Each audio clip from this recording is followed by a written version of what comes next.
Hello और नमस्ते आप सभी को। आज के दिन में मैं स्वागत करता हूं आप सभी का। मैं माधवेश आपको विगत कई वीडियो में बता रहा हूं कि आपके छोटे बच्चे के साथ आपको किस तरह की एक्टिविटी करना चाहिए, जिस प्रकार आपके बच्चे का जो ब्रेन का ग्रोथ प्रॉपर हो पाएगा, आपका ब्रेन का बेबी का स्टिमुलेट हो पाएगा। आगे बढ़ने से पहले मैं रिक्वेस्ट करना चाहूँगा कि कृपया मेरे यूट्यूब चैनल सब्सक्राइब कर लें, मेरे फेसबुक पेज को फॉलो कर लें, ताकि मेरा जो ये कंटेंट है लगातार आप सबको मिलता रहे। और आज मैं एग्जाम्पल के तौर पे मैं बात करूंगा आज आपको।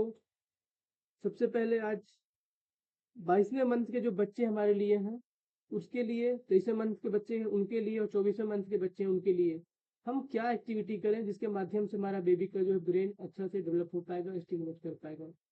तो ये सबसे पहले हम बात करते हैं 22वें महीने में बच्चे के लिए हमको क्या करना है। इसमें आज 4 गतिविधि मैं बताऊंगा। नंबर 1 जो पहला है शू सॉर्टिंग एंड मैचिंग, अर्थात जो हमारा शू है, हमारा जो हमारा डिफरेंट डिफरेंट अलग अलग पैटर्न का, अलग अलग शेप का, अलग अलग साइज का, आप 4 अलग अलग बड़ा शू, 4 अलग अलग छोटा शू आप मैनेज कर सकते हैं। अ, अ, जो हमारा सिस्टम होगा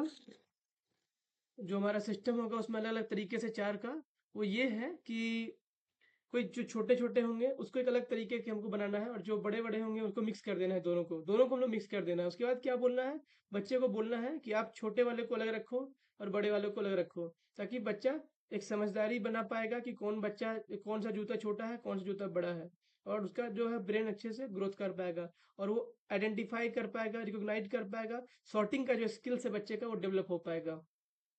वो डिस्क्रिमिनेट कर पाएगा, भेदभाव समझ पाएगा कि छोटा किसको बोलते हैं, बड़ा किसको बोलते हैं, और उनका जो है कॉग्निटिव डेवलपमेंट इस माध्यम से बहुत अच्छे तरीके से हो पाएगा। जो नेक्स्ट एक्टिविटी है जो 22वें मंथ के बच्चों के लिए, वो है प्ले विथ ए बॉल, अर्थात किसी बॉल के साथ हमें खेलना है।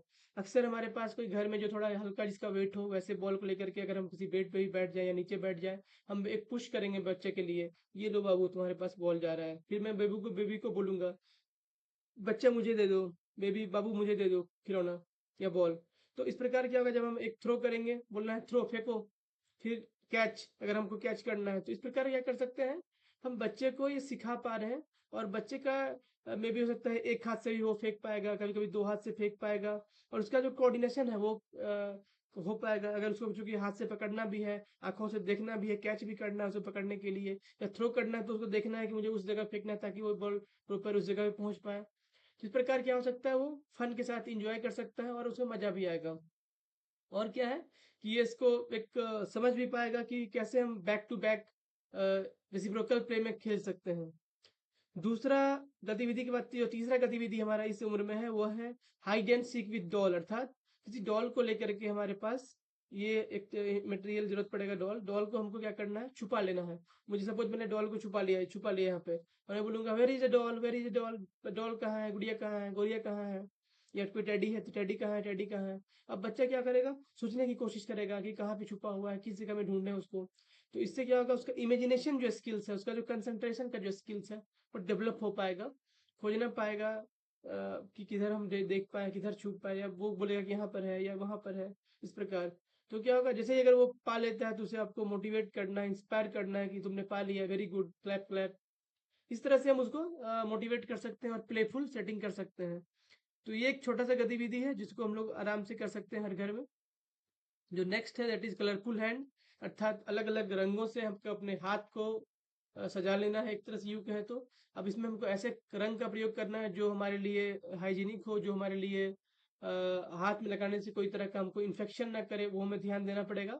जैसे कि कुमकुम हो सकता है, हल्दी हो सकता है, कुछ ऐसा कलर जो हमारे पास घर में अवेलेबल है। साथ ही साथ उसमें क्या है कि बड़ा पेपर या कार्डबोर्ड दे देना, उसमें बोलना है उसको कोई कलर में छपाक छपाक करके वो अपना धब्बा देगा अपने हाथों से। कोई रंग लगा लिया, इसमें पुश किया, रंग लगा लिया, उसके पेपर के ऊपर डाल दिया, रंग लगा लिया, फिर कार्डबोर्ड के ऊपर डाल दिया। तो क्या होगा, उसे एक मजा आएगा, और उसका हैंड का जो एक्टिविटी है वो बढ़ पाएगा। और क्या है कि इसमें जो इसका जो पेपर जो है, कार्डबोर्ड का जो है वो लार्ज, जो जो जिसमें वो भी एक कलरफुल कैटेगरी का बन जाएगा, तो वो देखने में भी उसको अच्छा लगेगा।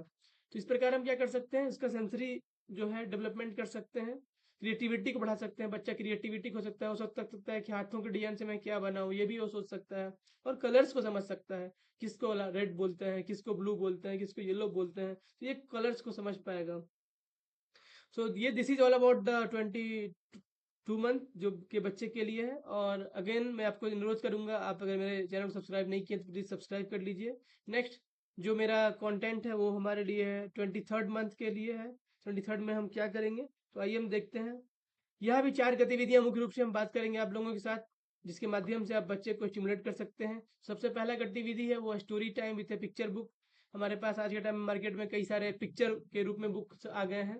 पिक्टोरियल वे में हम उसको स्टोरी बना सकते हैं और उसके साथ में बच्चे के साथ लेकर के बैठ के दिखा सकते हैं। उदाहरण के लिए जो बचपन से हम लोग खेल सिखाते आए हैं खरगोश और कछुआ का, कि कैसे slow and steady wins the race. Consistently एक कछुआ जो है काम करता रहता है और विन को दौड़ जीतता है। तो वैसे स्टोरी को आप बताना है बच्चे को, या यूँ कहें कुछ अलग और भी एक्टिविटी ऐसे स्टोरी जो उनके लिए बहुत इंपॉर्टेंट हो, जो उनको लर्निंग में मदद कर सकता है।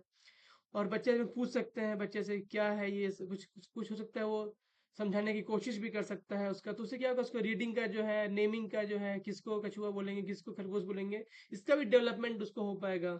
और कॉग्निटिव स्किल्स का बना पाएगा और वो स्टोरी समझ पाएगा कि पापा एक चूहा था, उसको ऐसा किया, इसने ऐसा किया, तो वो डेवलपमेंट कर पाएगा। तो ये एक बहुत इंपॉर्टेंट और इसके प्रति, बुक के प्रति उसके प्रेम को बढ़ाएगा, ताकि बच्चा जब बड़ा होगा तो उसको अच्छा लगेगा, पढ़ाई करने में मजा आएगा।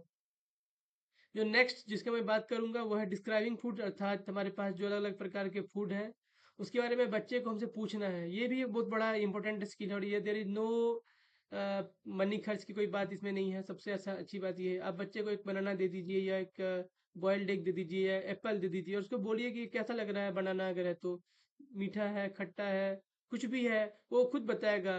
जो एग की अगर बात करेंगे, हो सकता है बॉइल्ड एग अगर देंगे तो क्या वो गर्म है, हार्ड है, सॉफ्ट है, ठंडा है, कैसा है, वो बच्चे को रिस्पॉन्स करने के लिए मौका दीजिए। उसको इनकरेज करिए कि डिफरेंट डिफरेंट मल्टीपल लेवल के रिस्पॉन्स वो ला पाएगा। जितना तरह का रिस्पॉन्स ला पाएगा उतना उसका इमेजिनेशन पावर उसका बढ़ेगा।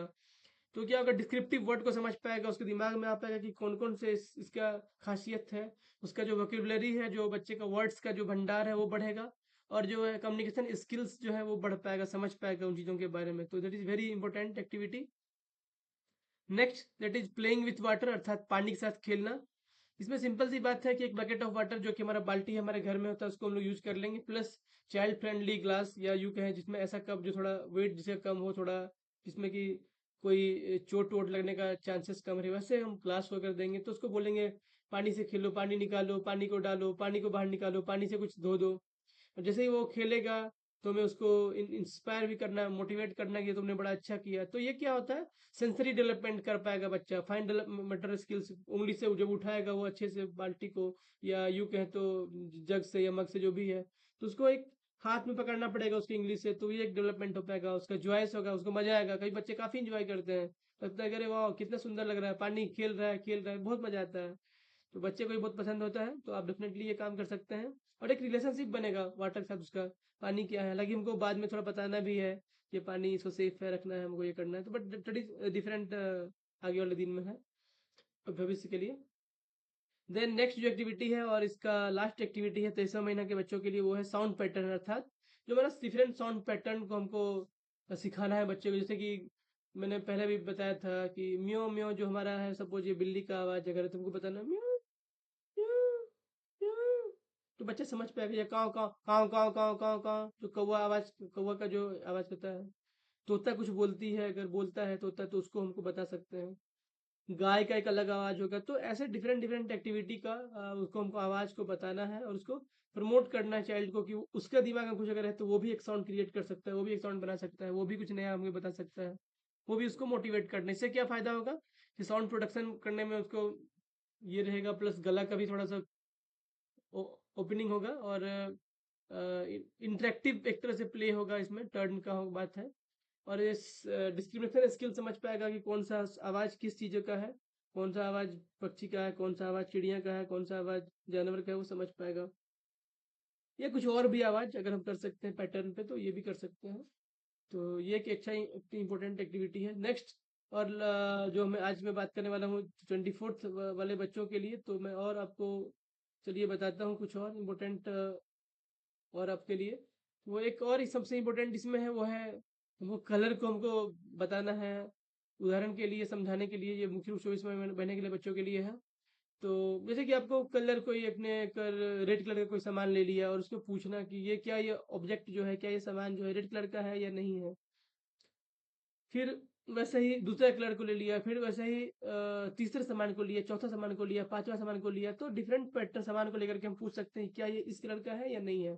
तो जब बच्चा वो जब कुछ हो सकता है 4 आइटम में 2 आइटम रेड कलर का होगा, 2 आइटम नहीं होगा, तो बच्चा को समझने में मौका मिलेगा कि ये कौन सा रेड है, कौन सा रेड नहीं है।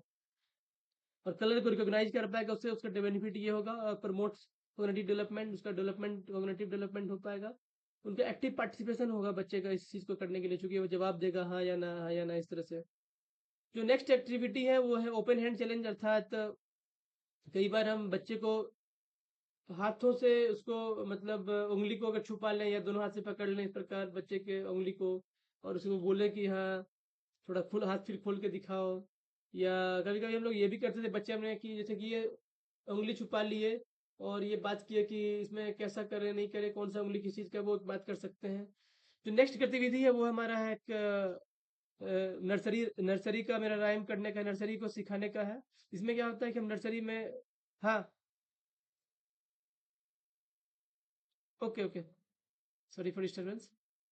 तो इसमें हम लोग क्या कर सकते हैं कि एक नर्सरी के कोई भी गीत, जैसे कि बच्चा में जो छोटा छोटा गीत होता है, एक मोटा हाथी दौड़ के चला, या मछली जल की रानी है जीवन इसका पानी, इस तरह के जो नर्सरी राइम्स हैं वो हमको गा के बताना है, एक्सप्रेशन करके बताना है, मछली जल की रानी है जीवन इसका पानी है, हाथ लगाओ डर जाएगी। तो ये जो छोटे छोटे कविताएं हैं उसको अगर हम सिखाएंगे तो वो बच्चा सेंसरी समझ पाएगा और डेवलपमेंट हो पाएगा उसका लैंग्वेज का, राइम्स का, उसका अप्रिसिएशन बढ़ेगा और उनका जो बॉन्ड उनका मजबूत होगा, उनका जो है शेयरिंग के माध्यम से।